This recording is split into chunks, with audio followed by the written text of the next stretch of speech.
Hello friend, success એકેડમીમાં આપ સૌનું સ્વાગત છે. આજે આપણે કોર્પોરેટ અકાઉન્ટમાં મૂડી ઘટાડા વિશે માહિતી મેળવશું. તેનો આઈએમપી એક કોષ્ટક છે જે આપણે રજૂ કરેલો છે. મૂડી ઘટાડા ખાતું, વિગત રકમ. અદ્રશ્ય મિલકતો હશે તો ઉધાર સાઈડ આવશે. પાઘડી છે, પેટર્ન છે, ટ્રેડમાર્ક છે, ઘણી બધી આવી શકે છે. મેં એઝ અ એક્ઝામ્પલ તરીકે લખેલ છે. કઈ વસ્તુ આવે? અદ્રશ્ય મિલકત, અવાસ્તવિક મિલકત, ડિબેન્ચર વર્તાવ, પ્રાથમિક ખર્ચ, જાહેરાત ઝુંબેશ ખર્ચ, સંશોધન ખર્ચ, તમે ઘણી બધી લખી શકો છો. એક્ઝામ્પલ તરીકે ચાલુ મિલકતમાં ઘટાડો થાય. શું થાય? ઘટાડો થાય તો ઉધાર લખવાનું. સ્ટોક છે, દેવાદાર છે. કાયમી મિલકતમાં ઘટાડો થાય. ઘટાડો થશે એ બધા શું આવશે? ઉધાર. અને વધારો થશે તો જમા. કાયમી મિલકતમાં ઘટાડો થાય તો ઉધાર, વધારો થાય તો જમા. પ્રેફરન્સ ડિવિડન્ડ આપેલો હોય તો આવશે અને મૂડી અનામત ખાતે આવશે. ક્લિયર? ત્યારબાદ અહીંયા પ્રેફરન્સ શેર મૂડી, ઇક્વિટી શેર મૂડી, ડિબેન્ચરનું વ્યાજ, ડિબેન્ચર હોલ્ડર, લેણદાર અને મિલકતમાં વધારો. આ 6 ટોપિકને એકદમ યાદ રાખી લેવા જેથી આ દાખલો એકદમ સરળ રહે. આપણે હવે દાખલાની શરૂઆત કરીશું. હવે આપણે દાખલા નંબર 15 વિશે માહિતી મેળવશું. ધી અક્ષય લિમિટેડનું પાકું સરવૈયું આપણને આપેલું છે. ધ્યાન રાખવું, જે હવાલાના હશે એ જ આઈએમપી હશે. હવાલા રિલેટેડ જ આપણે લખવાનું રહેશે. ક્લિયર? ચલો આનો હવાલા ચેક કરી લઈએ શું છે. પ્રત્યેક પ્રેફરન્સ શેર દીઠ 80 સુધી, જ્યારે એક વસ્તુને યાદ રાખજો, યા નોટ ડાઉન કરી લેજો. થી કીધું હોય, થી નો નામનો વર્ડ આવે તો સીધું લખી નાખવાનું.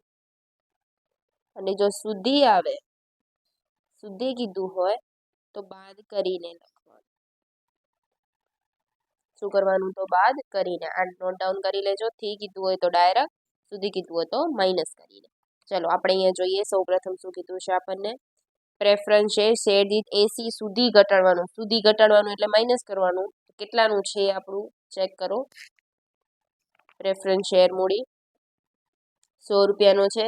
80 સુધી ઘટાડવાની એટલે કેટલી આવશે? 20. ચલો લખીએ. કઈ સાઈડ આવે? હંમેશા જમા.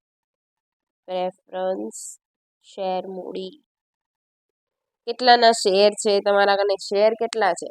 તો 7,50,000 ને 100 નો 1 તો 7,50,000 ભાગ્યા 100 કેટલા આવશે? 7500. એટલે 7500 ગુણ્યા કેટલા કરવાના રહેશે? 20. એટલે કેટલા આવશે? 1,50,000. ચલો ત્યારબાદ શું કીધું છે આપણને? ઇક્વિટી શેર દીઠ 2 સુધી ઘટાડવાનું છે. એમાં પણ સુધી જ કીધું છે તો એ પણ માઇનસ થઈ જશે. ઇક્વિટી શેર મૂડી એમાં પણ ગુણ્યા કેટલા કરશું? ચલો કેટલાનું છે? ઇક્વિટી 10 રૂપિયાનું છે 2 સુધી એટલે કેટલા આવશે? 8. અને કેટલાના શેર છે? 10 રૂપિયાનો 1 એવા 10 લાખ છે તો કેટલા થઈ જશે? 1 લાખ ગુણ્યા 8 કરીએ એટલે કેટલા આવશે? 8 લાખ. ચલો ત્યારબાદ શેનો હવાલો છે જોઈએ.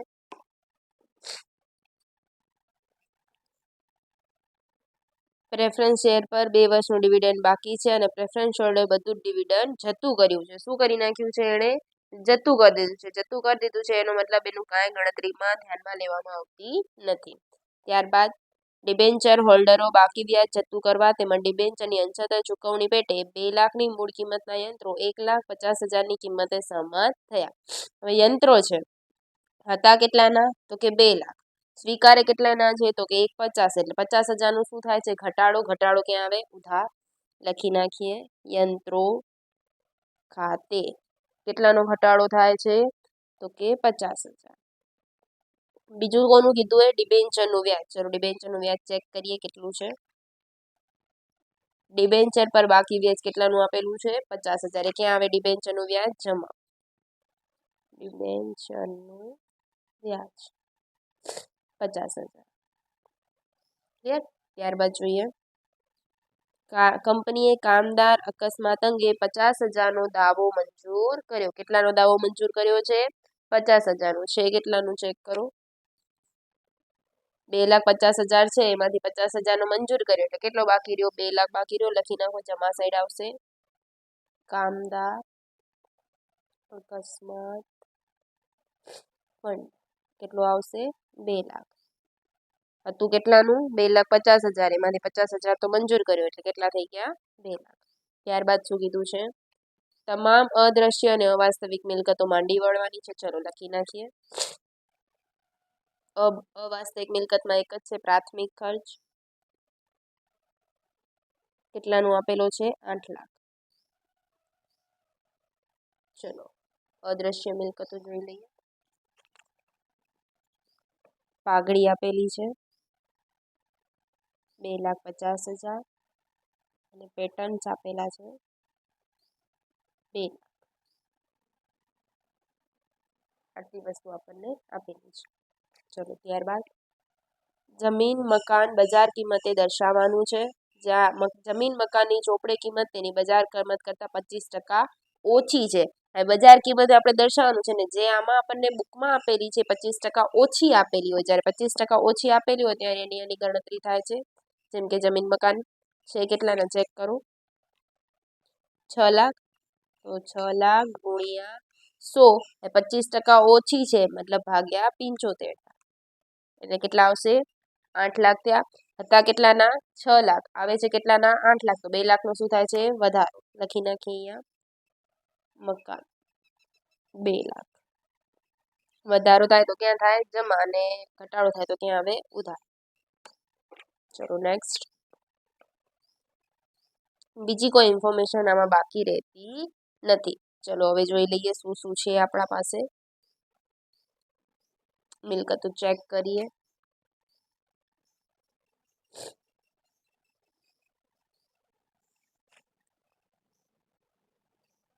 અહીંયા એક વસ્તુ રહી જાય છે, અદ્રશ્ય મિલકત માંડીવાળી અને દેવાદાર 30,000 થી ઘટાડવાના. થી કીધું હોય તો શું કરી નાખવાનું? ડાયરેક્ટ દેવાદાર 30,000 અને સ્ટોક 2 લાખ સુધી કીધું હોય તો શું કરવું પડે? માઇનસ. ચલો સ્ટોક કેટલાનો છે ચેક કરો. 2,50,000. એમાંથી 2 લાખ માઇનસ કરી એટલે કેટલા આવશે? 50,000. ત્યારબાદ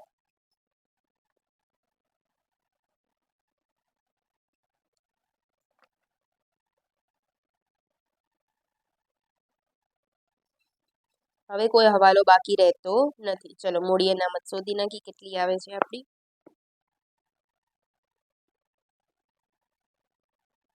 ચલો પહેલા જમા સાઈડનો સરવાળો કરીએ. 1,50,000 plus 8 lakh plus 50,000 plus 2 lakh plus 2 lakh એટલે કેટલા આવશે? 14 લાખ.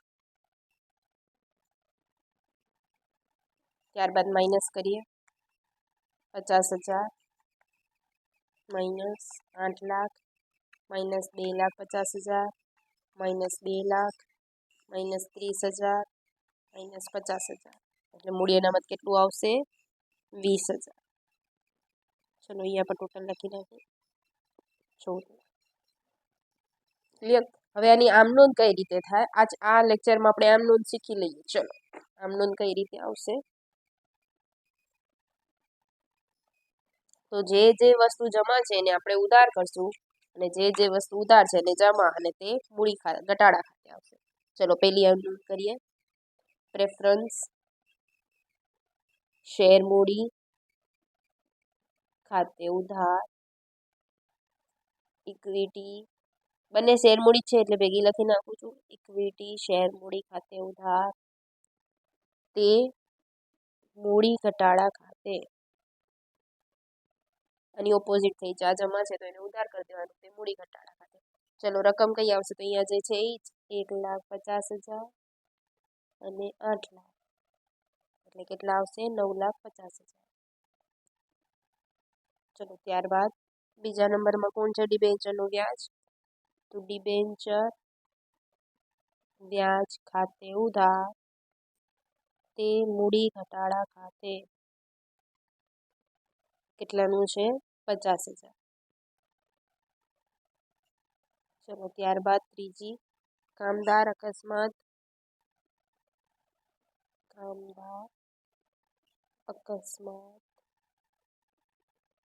વળતર ખાતે ઉધાર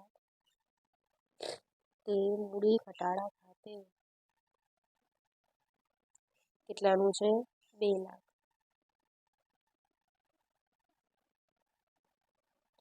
ત્યારબાદ કોણ આવે છે? મકાન. ચલો મકાન માટે છે તો લખી નાખીએ મકાનની બી. તો કે મકાન ખાતે ઉધાર તે કોના ઉપર જાય છે? મૂડી ઘટાડા ખાતે.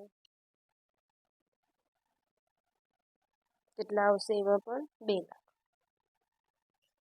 અમે આ એકમાં અલગ અલગ બતાવી, તમે અલગ અલગ બતાવજો. હું હવે આ જે ઉધાર છે એ બધાનું આપણે ભેગું બતાવી નાખું છું. એની આમ તો શું થાય તો કે મૂડી ઘટાડા ખાતે અહીંયા બધું ઉધાર છે ને આને જમા કરશું તો ઉધાર કોને કરીએ? મૂડી ઘટાડા ખાતે ઉધાર તે યંત્ર ખાતે કેટલા આવશે? 50,000. તે પ્રાથમિક ખર્ચ ખાતે 8 લાખ. તે પાઘડી ખાતે 2,50,000. તે પેટન્સ ખાતે 2 લાખ. તે દેવાદાર ખાતે 30,000. તે સ્ટોક ખાતે કેટલા છે? સ્ટોકના આપણા 50,000. તમારે શું કરવાનું? જે આ કાયમી મિલકત છે એની અલગ કરી નાખવાની, અવાસ્તવિક મિલકતની અલગ કરી નાખવાની, આ બેની અદ્રશ્ય મિલકતની અલગ કરી નાખવાની અને ચાલુ મિલકતની અલગ કરવાની. તમારે અલગ અલગ કરવાની. અદ્રશ્ય, અવાસ્તવિક અને કાયમી. એટલે કે મૂડી ઘટાડા ખાતે ઉધાર તે યંત્ર ખાતે, મૂડી ઘટાડા ખાતે ઉધાર તે પ્રાથમિક ખર્ચ અને પાઘડી ખાતે, મૂડી ઘટાડા ખાતે ઉધાર તે પેટન્સ પાઘડી અને પેટન્સ ભેગું, મૂડી ઘટાડા ખાતે ઉધાર તે દેવાદાર ને તે સ્ટોક ખાતે. ક્લિયર? મેં બધું ભેગું લખી નાખ્યું છે જેથી સમજવામાં, કેમ કે આ એક્ઝામમાં આટલી બધી આવતી નથી પણ આપણે સમજી લઈએ તો સહેલું.